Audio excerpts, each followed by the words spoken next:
La propera ponent és la senyora Imma Pausas, que és la tècnica de viticultura de Codorniu, a qui dono la benvinguda en la seva exposició, i també dir que la que és la informació que tenim aquí amb el PowerPoint també la facilitarem als ponents.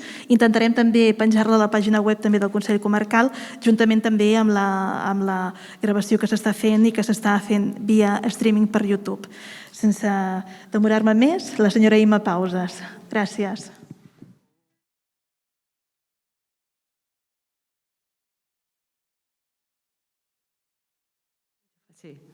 Bon dia a tothom. Jo soc la Imma Pausas, soc la responsable de compra de raïm del celler Codorniu, de la zona del Penedès i de l'Alt Camp.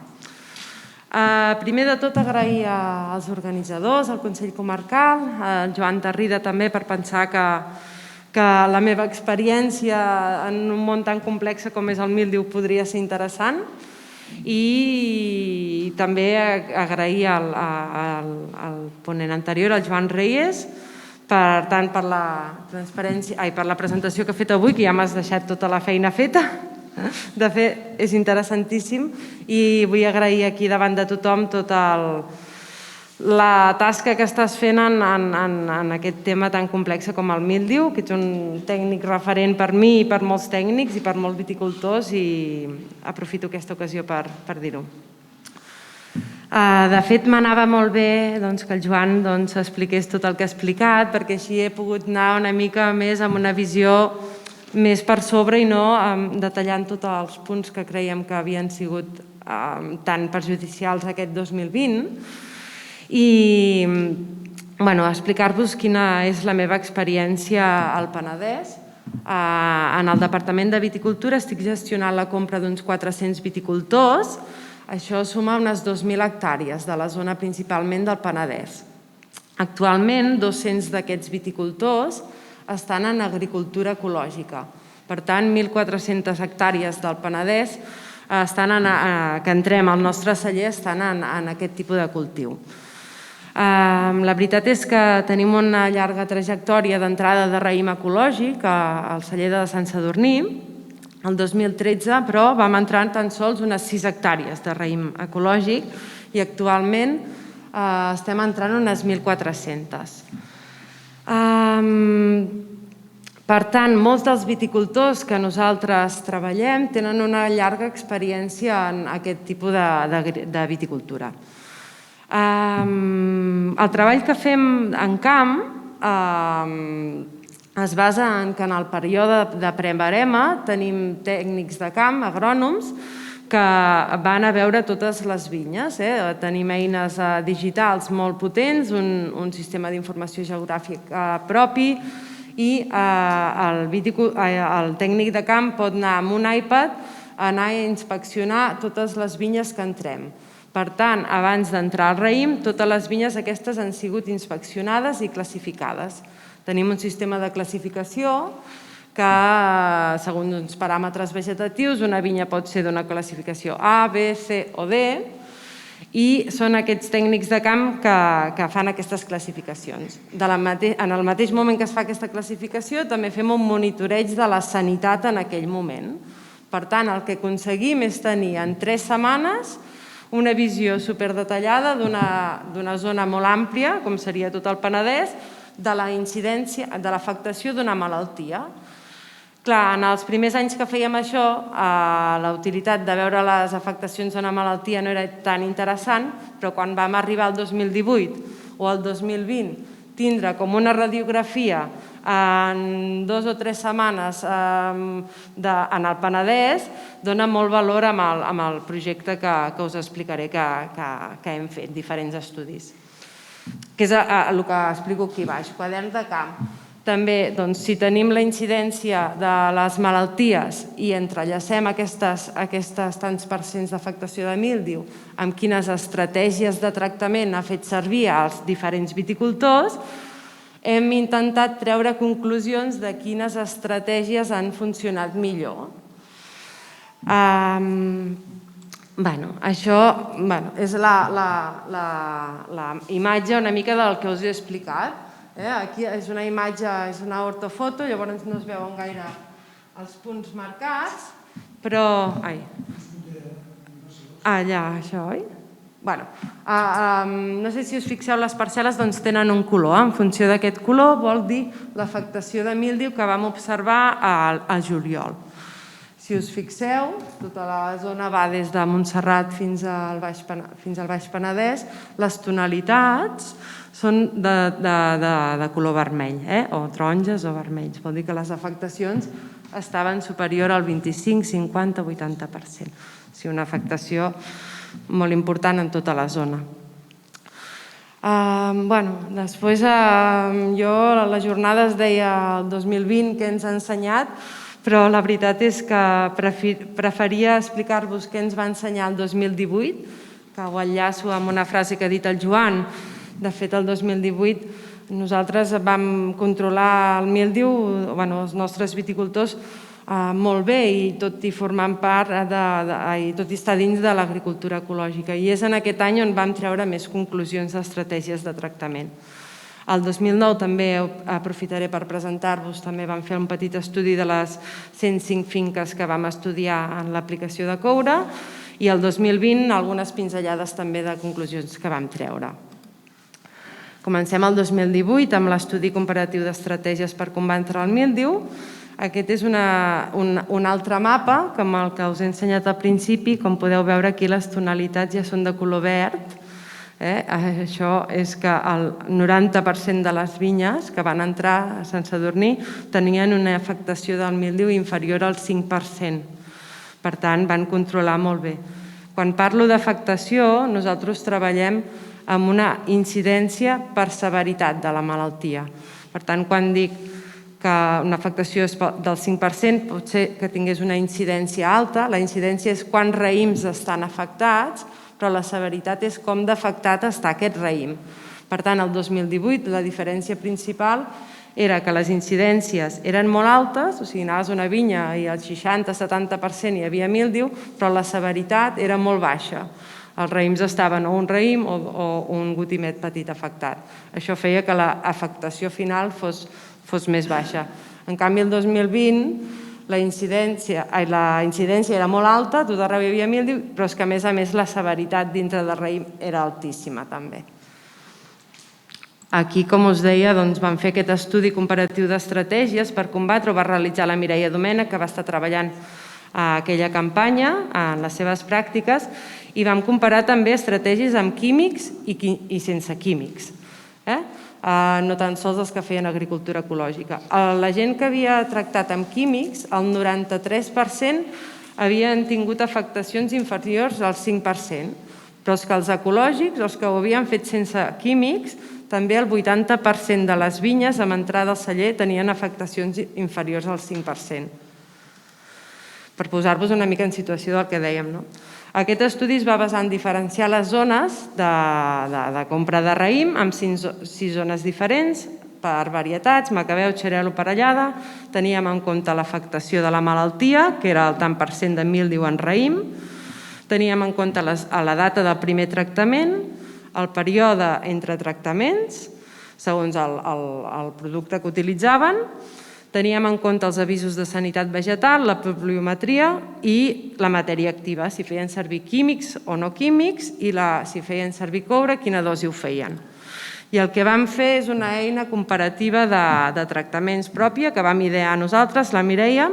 Per exemple, ara us ho explicaré. Això era xarel·los de la zona del Penedès Nord. Intentar comparar tots els xarel·los, com s'havien tractat i quina afectació de míldiu havien tingut. A baix hi ha les dates de tractament. En vermell hi ha els avisos de sanitat vegetal. En blau, la pluviometria. Aquestes. Els pics, aquests, es refereixen a la quantitat de coure que s'aplicava. I els pics tenen diferents colors. Com més tonalitats verdes, l'afectació de míldiu era inferior, i com més vermell vol dir que no havia fet tant efecte. Gràcies a aquesta eina anàvem comparant varietats en diferents zones, aviam què havia funcionat més. I ara us explicaré 3 o 4 idees bàsiques que ens vam quedar. Per exemple, allà on us he assenyalat, Si ens fixàvem totes les tonalitats verdes, volia dir que els tractaments havien funcionat, havien fet el primer tractament després de que Sanitat Vegetal hagués fet l'avís que s'havia de fer aquest tractament.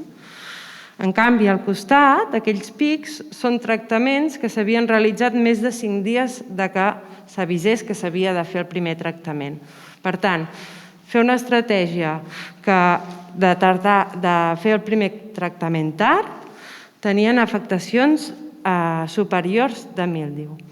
A més, moltes estratègies que funcionaven és que respectaven els períodes entre tractaments, que és com el que ha dit el Joan, que tindre el cultiu desprotegit en un període important com era fins al quallar de la primera taca va ser molt penalitzador, també. De fet, el que vam fer, per exemple, aquí és una comparació de només estratègies eco. Comparàvem el que recomanava Sanitat Vegetal amb un viticultor que havia tingut una afectació del 50%. Què li havia passat amb aquest viticultor? Primer, havia actuat tard, 5 dies després de la primera taca a la seva zona, i malgrat volia fer una dosi després de coure superior, no arribava a temps a controlar el míldiu. A més, també hi ha un període que deixa desprotegit el cultiu, en aquest cas. Per tant, i no perquè el viticultor no pogués, perquè això ja n'hi ho dic, segurament és perquè no podia entrar a tractar, que és la dificultat que hi ha hagut tant el 2018 i 20, que moltes vegades no s'ha pogut entrar a tractar perquè la pluja no deixava entrar. Aquí és una comparació d'estratègies en ecològic. Comparàvem dintre de viticultors que havien tingut afectacions petites de míldiu, per sota del 7%, amb el que recomanava Sanitat Vegetal. La diferència principal o dues estratègies que van funcionar molt bé en ecològic va ser la del 1% d'afectació, que és una afectació molt baixa. Doncs començar quan havia aparegut la primera taca, per tant fer el tractament en el mateix moment que Sanitat Vegetal i mantenir el període dels 9 dies amb coure i amb dosis més baixes que les que recomanava potser Sanitat Vegetal. També havia funcionat. O sigui, si aconseguíem mantenir el cultiu protegit, en alguns casos la dosi no havia arribat a la recomanada. En aquell any crec que també recomanava dosi alta en la Sanitat Vegetal. I altres estratègies que també van funcionar en anys, i va una mica lligat amb el que també el Joan deia, quan l'EPI ens indica que les oospores estan madures i que hi ha un risc alt, hi ha viticultors del nostre celler que, degut a que tenen diverses finques o la dimensió és molt gran, fan una estratègia de començar a tractar abans de l'aparició de la primera taca. Doncs aquells casos, en aquell any, el 2018, també va funcionar molt bé.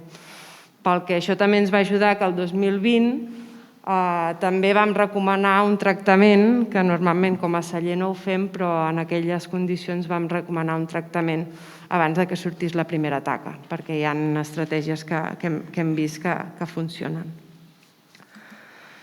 El 2019, quan vaig pensar en aquesta jornada, no ho volia explicar, però després vaig pensar que era interessant, perquè en anys bons, també com dèiem abans, és quan s'aprèn, i el que vam fer és mirar quines estratègies seguien en un any bo els nostres viticultors. I la sorpresa te l'endús quan veus que les estratègies que es segueixen són molt diferents. I això també fa pensar que s'ha d'anar al detall per veure què es pot millorar a nivell de quantificació de coure. Podem veure que el 30% de viticultors fan 3 tractaments per combatre el míldiu, però hi ha viticultors que en fan un i hi ha viticultors que en fan 7 tractaments. Hi ha viticultors que fan 1 quilo de coure per campanya i n'hi ha que en fan, amb aquesta taula d'aquí al costat es veu, 7,5 quilos per campanya. També s'hauria d'intentar que en anys bons potser no fer tanta dosificació de coure sobre que està regulat, com sabeu, a 27 quilos de coure per cada 7 anys, que això sortiria uns 4 quilos per any. Jo sempre penso que els anys dolents que com el 2020 no s'ha d'escatimar, no? Potser amb la quantitat de coure, però quan els anys són bons potser es poden fer estratègies que no s'acumuli tant. En aquesta experiència també es va intentar marcar, aquí a sota no es veu gaire, però en vermell, les finques que van tenir míldiu, perquè també n'hi va haver el 2019, poquet, crec que només 15 vinyes de 1.500, o sigui, això és un percentatge baixíssim, però aquestes finques quina estratègia s'havia seguit? I es va veure que no per més coure estaven més sanes les vinyes. I això, malgrat sembli una obvietat, crec que és molt interessant perquè remarca la importància de quan important és fer el tractament i no fer tractaments perquè toquen, sinó tindre molt clar quan s'ha de fer aquest tractament. El 2020 he intentat fer un complement a tot el que ja ha explicat el Joan. Nosaltres, o jo el definiria com, hi va haver una pèrdua de collita molt important, degut bàsicament al míldiu que hi va haver.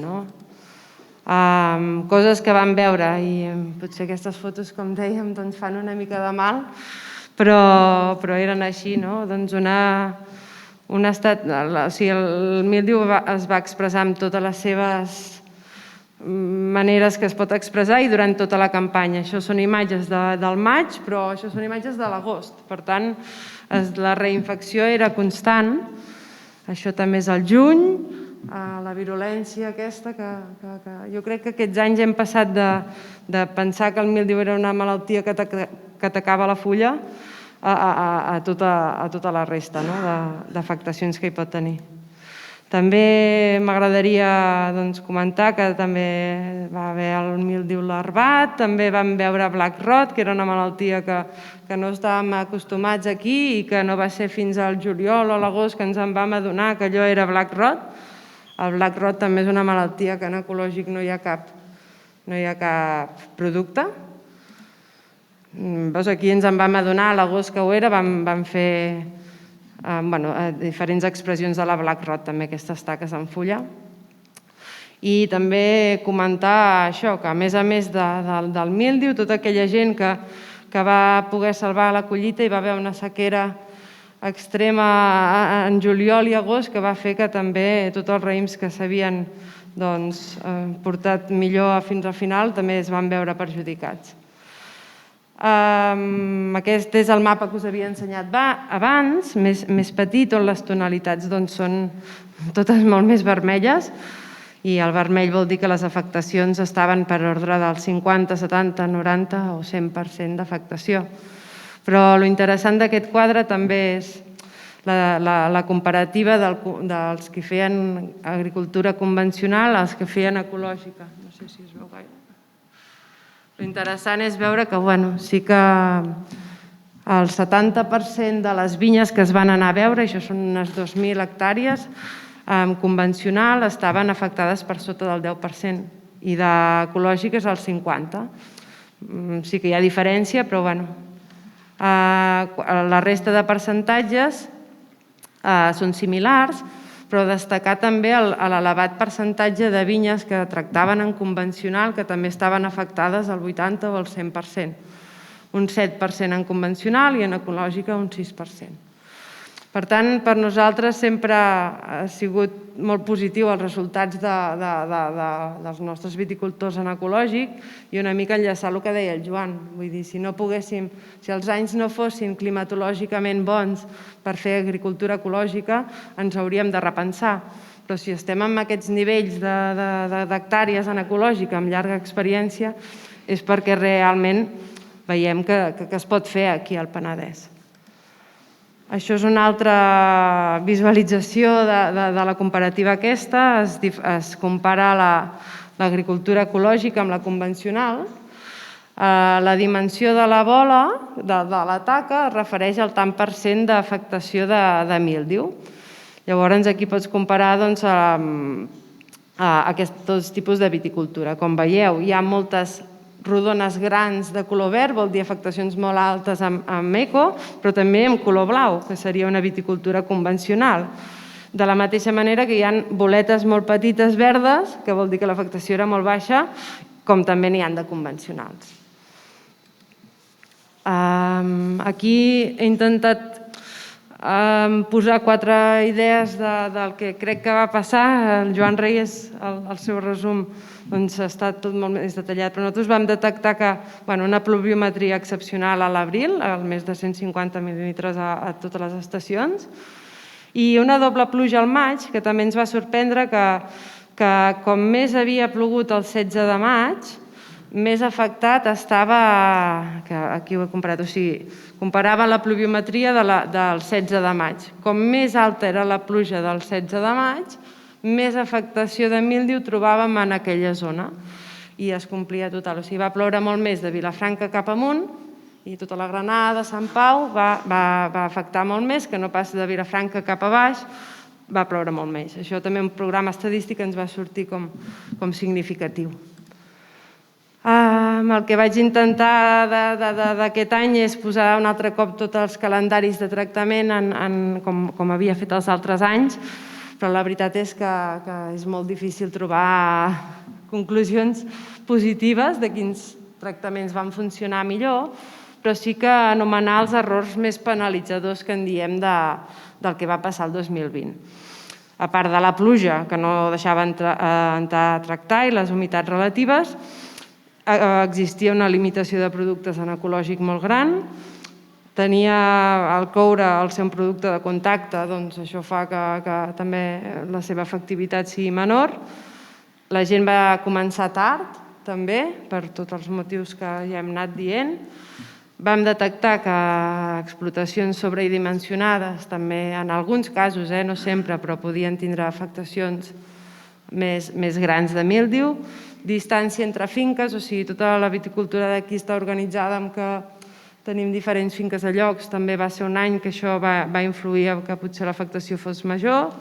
La dinàmica d'aplicació, el fet que dèiem de tractar cara per cara, també molt interessant, perquè en una vinya podies anar a fer una inspecció i veies una passada amb una afectació del 80% i a la passada que havien pogut entrar abans de ploure del 2 o del 20%. O sigui, es veia la diferència entre pluja i pluja. I també és veritat que tots aquells viticultors que s'iniciaven en el cultiu ecològic doncs també va perjudicar, en alguns casos. I com a conclusions, anomenar el que m'agrada a vegades explicar que seria fer, que a vegades intentem etiquetar la viticultura en si fem convencional i ecològica, i jo la primera, perquè ja heu vist que he començat a dir només eco, però crec que s'ha de començar a parlar d'una viticultura conscient, fins i tot aquí he posat la definició, diu persona que sent, pensa i actua amb coneixement del que fa, o una persona que té capacitat de percebre els estímuls i comprendre el que succeeix al seu voltant. I és que crec que cada cop hem d'anar, o ja es va cap aquí, però sí que hem de fer una gestió de combatre el míldiu o altres malalties tenint en compte molts factors. Utilitzant, he posat aquí alguns exemples, però la predicció meteorològica, tant a curt termini com a llarg. El Servei Meteorològic de Catalunya actualment està utilitzant les dades de Copèrnicus per fer prediccions a llarg termini i estan prou bé també consultar-les. Formar part d'alguna, o sigui, tindre alguna estació meteorològica pròpia i enllaçar-ho amb una xarxa també. Estan molt bé les que tenim establertes per defectes per participar. Actualment ja existeixen models que van enllaçats dintre aquestes xarxes de predicció de l'aparició de malalties, doncs també que ens comenci a sonar tot això. Formar part de les ADBs i tindre consultors agraris o tècnics que ens puguin ajudar, o el mateix veí. Vull dir, l'intercanvi d'impressions és important. Avisos de sanitat vegetal, importantíssims. Ja heu vist que, com hem detectat, que tots els que seguien una estratègia fent el primer tractament amb sanitat vegetal, les afectacions eren molt menors. Tindre clar quins productes utilitzem i el període entre tractaments que hi ha d'haver per tindre el cultiu protegit. En ecològic, sempre tenir clar que hem de fer una prevenció de la malaltia, no d'erradicar-la. I aquests dos últims punts també els he posat perquè no he anomenat en cap moment a quin tipus de maquinària es feia servir, si s'havia fet la revisió i quina dinàmica té, no sé si tracten cara per cara, si no, i crec que és importantíssim també en aquests estudis i no s'ha afegit, però també portar al dia tot aquest tema de la maquinària que és de molt interès també.